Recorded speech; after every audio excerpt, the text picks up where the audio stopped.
this could be us. So back to what I was saying. Could be us. Mi nombre es María José García y quiero hablarles acerca de la estructura de halógenos. Para conocer un poco más de ello, tenemos una introducción de la cual nos habla de que los halogenuros de alquilo, también conocidos como haluros de alquilo o halogenoalcanos, son compuestos orgánicos de gran importancia en la química y en numerosas aplicaciones industriales. ¿Qué son los halogenuros? Son compuestos químicos pertenecientes a la familia de los alcanos que contienen enlaces de carbono, halógeno, donde X representa un halógeno, como puede ser el flúor, el cloro, el bromo o el yodo. Dentro de estos compuestos también se conoce como haluros de alquilo o halogenoalcanos. Dentro de la estructura química de los halógenos de alquilo, sabemos que son derivados hidrocarbonados en los que uno o más enlaces CH han sido sustituidos por enlaces CX, que viene a ser entre paréntesis X es igual al flúor, puede ser también el cloro, bromo y yodo. En los halogenuros de alquino, el grupo funcional es el halógeno. También tenemos la característica principal de su estructura de halogenuro de alquilo, que es el átomo de halogenuro, X. En las reacciones características de un halogenuro de alquino son las que tienen lugar en el halógeno. Para concluir, no debemos olvidar que un halogenuro de alquilo tiene un grupo alquilo unido a este grupo funcional dentro de las condiciones apropiadas. Estas partes alquílicas sufrirán las reacciones típicas de los alcanos. Por ende, no obstante, las reacciones que son características de la familia son las que ocurren en el átomo de halógeno. Muchas gracias. La estructura química y clasificación. Los haluros de alquilo son derivados hidrocarbonados en los que uno o más enlaces CH han sido sustituidos por enlaces X, donde X puede ser cualquier halógeno, ya sea flúor, cloro, bromo, yodo, etc. El enlace carbono-halógeno es el resultado del soplamiento de un orbital sp3 del carbono con un orbital híbrido del halógeno. Los estudios basados en la teoría de orbitales moleculares sugieren que el híbrido correspondiente al orbital del halógeno tiene principalmente carácter P y una pequeña proporción de carácter S. En los halogenuros de alquilo, el grupo funcional es el halógeno. La característica principal de la estructura del halogenuro de alquilo es el átomo de halogenuro X. Y las reacciones características de un halogenuro de alquilo son las que tienen lugar en el halógeno. No debemos olvidar que un halogenuro de alquilo tiene un grupo alquilo unido a este grupo funcional. En condiciones apropiadas, estas partes alquílicas sufrirán las reacciones típicas de los alcanos. No obstante, las reacciones que son características de la familia son las que ocurren en el átomo de halógeno. La clasificación. Los haloalcanos o halogenuros de alquilo se clasifican en tres maneras: primarios, secundarios o terciarios. Esto depende del número de carbonos unidos al carbono que contiene al átomo de halógeno. Los grupos alquilo suelen denominarse grupos R cuando se habla de moléculas orgánicas. En un haloalcano primario, el carbono que contiene el átomo de halógeno está unido hasta máximo un grupo R o incluso a ninguno. Es decir, el compuesto está formado por solo un carbono unido al halógeno. En un haloalcano secundario, el carbono que contiene el átomo de halógeno está unido hasta máximo dos grupos R. Y asimismo, en un haloalcano terciario, el carbono está unido hasta máximo tres grupos R. Como se logra observar en la parte izquierda inferior, hay un ejemplo de carbonos primarios, secundarios y terciarios. Bueno chicos, para reforzar un poquito sobre los halogenuros de alquilo, en este caso vamos a darle algo más breve que es sobre las propiedades físicas. En este caso tenemos que el punto de ebullición de los halogenuros es más alto comparado con la de los alcanos, y esto se incrementa conforme a su número de carbonos que vayan a tener en su cadena, ¿correcto? De ahí tenemos que no son solubles en agua, son insolubles en agua, pero sí son solubles en compuestos orgánicos de baja polaridad. En este caso tenemos al ejemplo como al éter o al benceno. Podemos tener cualquiera de esos dos. Estos también presentan un punto de difusión mayor que los alcanos, ¿correcto? La densidad con respecto al agua depende de los tipos de halógenos que se vayan a encontrar ahí. En este caso tenemos como el fluoruro, el cloruro, que en este caso son menos densos comparado con el yoduro y el bromuro, que estos presentan mayor densidad. ¿Correcto? De ahí para reforzar un poquito más tenemos que es importante tener en cuenta que las propiedades físicas de los halogenuros, en este caso de los halogenuros de alquilos, pueden variar según la naturaleza de sus halógenos, la longitud y la ramificación en sus cadenas carbonadas, ¿correcto? Y la presencia de otros grupos funcionales, ya sean ácidos, cetonas, etcétera, igual esto también van a depender en su cadena, ¿correcto? De ahí, pues, tenemos que influyen tanto en su comportamiento químico como su comportamiento físico, y a su vez, ustedes saben muy bien que para qué nos sirve todo esto, pues para las industrias, ya sabemos que diferentes tipos de ácidos se van creando, y a su vez esto le damos un uso para la vida diaria. Correcto, de aquí, dado las propiedades físicas, sigamos más adelante, chicos. Vamos allá. Buenas, yo voy a resolver la nomenclatura de halogenuros alquilo.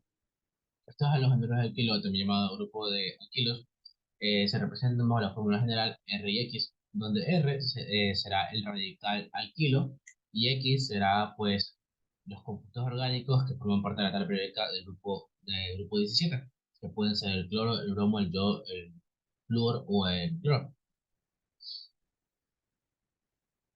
Estos compuestos pueden tenerse en cuenta como productos al sustituir un átomo de hidrógeno de los hidrocarburos por un halógeno. Esto se clasifica en tres, que son primarios, secundarios y terciarios. Estos compuestos se pueden nombrar de dos formas.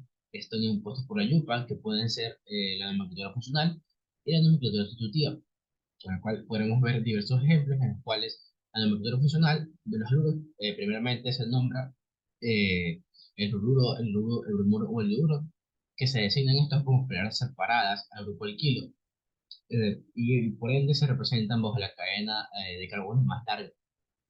Como podemos ver aquí, por ejemplos, aquí en tal caso C3 está unido a F, que en tal caso es el flúor, y se describe de tal forma que se nombra un fluoruro de metilo. Aquí podemos ver otra cadena en la cual aquí el cloro se encuentra unido a esta cadena, en la cual se nombra un fluoruro de pentilo. Y aquí podemos ver otro ejemplo en el cual se nombraría el bromo está en el carbono número 1 unido a un etil, en el cual aquí se nombraría como un bromuro de 1, representando este número, etilbutilo. La nomenclatura sustitutiva de aluros alquilos trata al halógeno como un sustituyente de la cadena de un alcano. La cadena de carbono se numera de tal forma que se le dé al carbono sustituyente el número más bajo. Como podemos ver en los ejemplos, aquí esta cadena de 5 carbonos, el flúor se encuentra unido a un carbono CH2, en el cual podremos nombrarlo desde derecha a izquierda, tomando en cuenta ya que debemos nombrar previamente los compuestos halógenos. En tal caso, aquí pondremos 1 donde está ubicado el flúor y lo nombraremos como 1-fluoruro de pentano. Aquí tenemos otro ejemplo donde el bromo se encuentra ubicado en el carbono 2 de esta cadena de 5 de carbonos, donde el bromo está en el carbono 2, pondremos 2-bromuro de pentano. Así, por ende, podemos también nombrar a este compuesto. Cuando la cadena de carbono tiene un sustituyente de halógeno y un alquilo, aquí los dos se consideran de igual rango, o sea, ninguno es mayor que otro. Entonces, se numera para dar número, se numera a esta cadena al sustituyente que se encuentra más cercano a la cadena antinal. Entonces, podemos ver en estos ejemplos que tenemos un CH3 que está en el carbono 2 y un cloro que se encuentra en el carbono 5. Entonces, aquí lo que vamos a nombrar es al sustituyente principal, que es el halógeno, Entonces ponemos 5, 5 y nombramos al cloro, 5 cloro, 2 metilectano, que como el de metilectano es porque se encuentra en el carbono 2 de la cadena principal. Y así así también podemos ver otro ejemplo. Aquí en tal caso se nombra como el cloro se encuentra en el carbono 2, nombramos al cloro primero, 2 cloro y 5 metilectano. Como podemos ver aquí el metil se encuentra en el carbono 5. Esto, como les había explicado, aquí se encuentran los halógenos primarios, secundarios y terciarios. Aquí vamos a nombrar más o menos a los halógenos primarios. Cuando el halógeno se encuentra en un carbono primario, es cuando está unido a un grupo alquilo, como podemos observar en estos ejemplos. El halógeno primario, que se encuentra aquí unido a un CO3, aquí se nombra como cloretano, y aquí se nombra con el nombre común sería un cloruro de etilo, y en el sistema de la IUPAC sería un cloretano. Los halogenuros alquilos secundarios, por ende, están unidos a dos grupos alquilos, como podemos ver aquí en el siguiente ejemplo, y se nombra como un cloropropano. Aquí tenemos otro ejemplo en el cual podemos decir el sistema común, un cloruro de isopropilo, y el sistema de la IUPAC, propuesto por la IUPAC, un 2-cloropropano. Y los halogenuros alquilos terciarios, los cuales se encuentran, estos están unidos a tres grupos alquilos, como podemos ver en el siguiente ejemplo, donde ponemos el 2-cloro, raya 2 raya metilpropano, y aquí podemos ver también no solamente puede ser cloro, sino también podemos tener ejemplos como el bromo, el yodo, fluoruro. Gracias. Buenas tardes. Hoy voy a explicar un ejemplo de sustitución nucleofílica en halogenuros alquinos en SN1. Para resolver este ejercicio voy a necesitar de 3 pasos. En este ejercicio podemos ver que tengo un bromuro terbutilo, un metanol, que produce un terbutil metil éter. En el primer paso podemos observar que dice que el carbono saliente sale y forma el catión. Es decir, que este carbono de aquí es el carbono saliente que sale y forma el catión que vendría a ser el de acá. Y el carbono saliente vendría a ser la parte de aquí. Es lo único que podemos realizar en el paso número 1. En el paso número 2 es el ataque nucleofólico sobre el catión. Quiere decir que tenemos la misma reacción, pero lo único que haremos aquí es que este carbono, el que está aquí en el oxígeno, vendríamos a pasarlo en la parte de acá, conservando todo de igual forma. No cambia nada excepto por el carbono que se cambia a la parte del oxígeno, pero al otro lado. En el paso número 3 y por último, es que el final cede un protón al disolvente. Para resolver este paso número 3, necesitamos quitar este hidrógeno de aquí, que se sobreentiende que el hidrógeno de aquí viene a ser un protón. Y se preguntarán, ¿para qué necesitamos quitar este protón? Necesitamos quitar para que el producto éter, o sea, el de acá, este producto, al final de resolver todo este paso, quede en un proceso de forma neutra. Para realizar el demás proceso necesitaremos que el de aquí, este hidrógeno de aquí, quita el protón. Como lo dije acá arriba, quita el protón al hidrógeno, devuelve este par de electrones que se sobreentiende aquí, que tenemos un par de electrones, lo devuelve a la parte de acá, donde está el oxígeno, aquí. Y con este proceso podemos decir que en el último paso queda toda la reacción química en un estado neutro, en un producto neutro. Para tocar otro punto en el segundo paso, ¿cuándo sabemos que el oxígeno es de carga positiva? Sabemos que el oxígeno es de forma positiva cuando tiene 3 enlaces y un par de electrones. Ahí sabemos que el oxígeno, que el oxígeno tiene carga positiva. Y eso es todo por el ejercicio que realizamos hoy. A continuación, mis compañeros explicarán otro tipo de ejercicios. Gracias. Bueno, ahora les voy a hablar un poco sobre la diferencia entre la sustitución tipo SN1 y tipo SN2. En la sustitución tipo SN1, la sustitución nucleófila molecular, ¿a qué se refiere esto? A que va a trabajar solamente con una molécula. ¿Cómo va a trabajar? Pues con la velocidad de la reacción. ¿Por qué? Porque va a estar determinada solamente por una concentración del sustrato.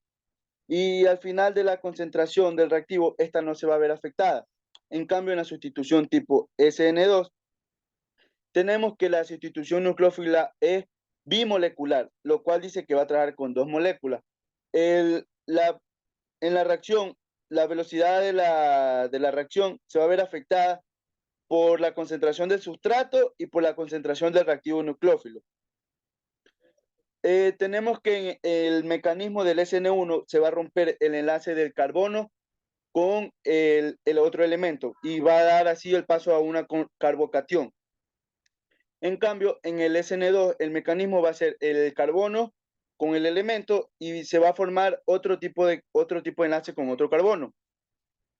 ¿Cuáles son las diferencias? La diferencia es que en la sustitución nucleófila monomolecular va a depender solamente por la concentración del sustrato, mientras que la sustitución bimolecular va a depender tanto de la concentración del sustrato como el reactivo del nucleófilo. Como podemos ver, aquí tenemos un ejemplo de cómo trabaja el SN1. Tenemos que aquí está el bromuro de alquilo terciario como reactivo y nos va a dar acá la concentración, ¿verdad? ¿Cómo vamos a obtener esta concentración? Pues con una baja reactividad de un disolvente polar. ¿Cuál es, este caso, con qué estamos trabajando? Con el metanol, que este lo trabajamos como disolvente. Listo. Ahora, ¿cómo vamos a trabajar con el SN2? Pues tenemos que el nucleófilo es un anión de tiolato, que es un nucleófilo fuerte. En este caso, estábamos trabajando con un disolvente, con un nucleófilo de baja reactividad. Ahora estamos trabajando con uno fuerte. En este caso ¿qué va a suceder? Que el disolvente polar va a dar el mecanismo de reacción y va a favorecer en gran parte al disolvente. Muchas gracias.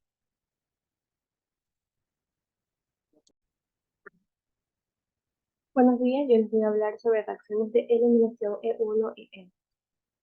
Las reacciones de eliminación E1 y E2 son procesos químicos en los cuales un sustrato orgánico pierde átomos o grupos de átomos para formar una molécula más simple. Las reacciones de eliminación pueden ocurrir a través de diferentes mecanismos, siendo los más comunes los mecanismos E1 y E2.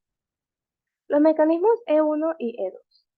Los ejemplos de E1. La reacción de eliminación E1 implica una etapa de formación de un carbotion intermedio antes de la eliminación de un grupo saliente. Aquí un ejemplo. Aquí podemos ver la reacción de eliminación E1 del bromoetano. En esta reacción el bromoetano pierde una molécula de ácido bromhídrico para formar eteno como producto. El proceso ocurre a través de la formación de un carbotion intermedio en la etapa de determinación de la velocidad.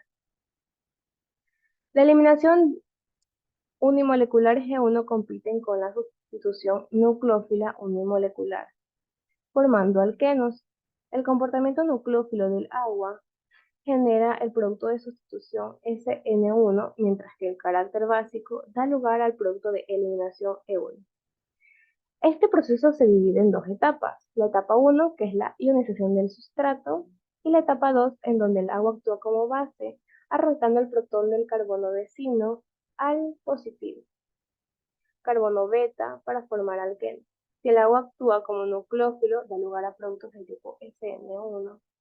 La escasa basicidad del agua hace que el producto de sustitución sea mayoritario. Ejemplos de E2. El proceso de eliminación de E2 ocurre en un solo paso, donde la eliminación del grupo saliente y la protonación ocurren simultáneamente. Aquí un ejemplo. Aquí tenemos la reacción de eliminación E2 del bromometano.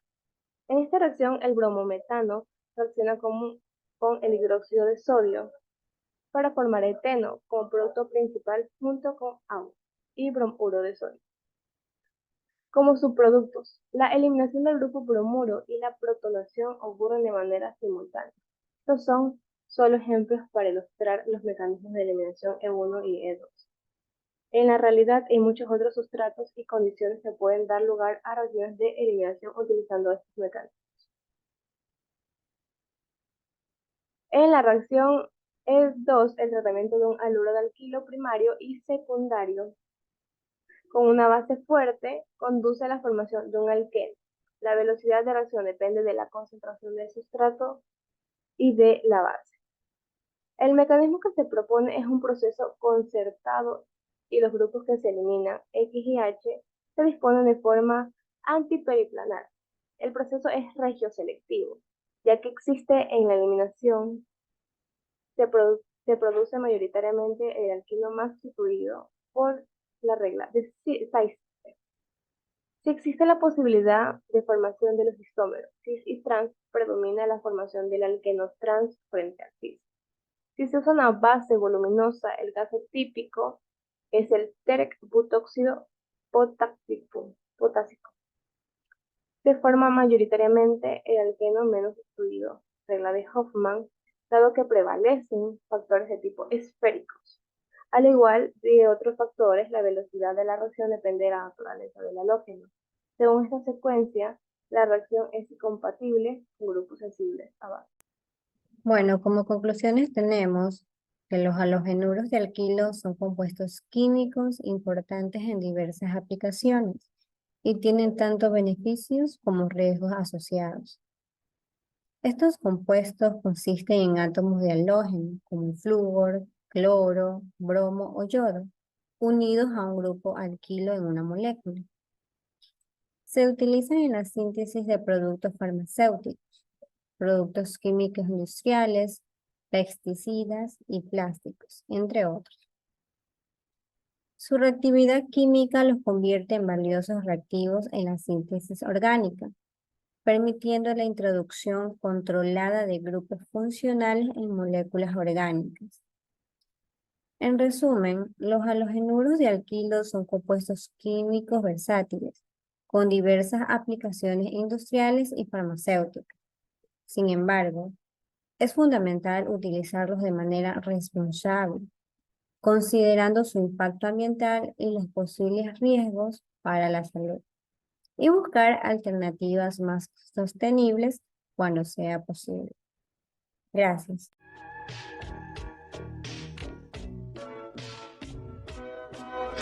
Oh.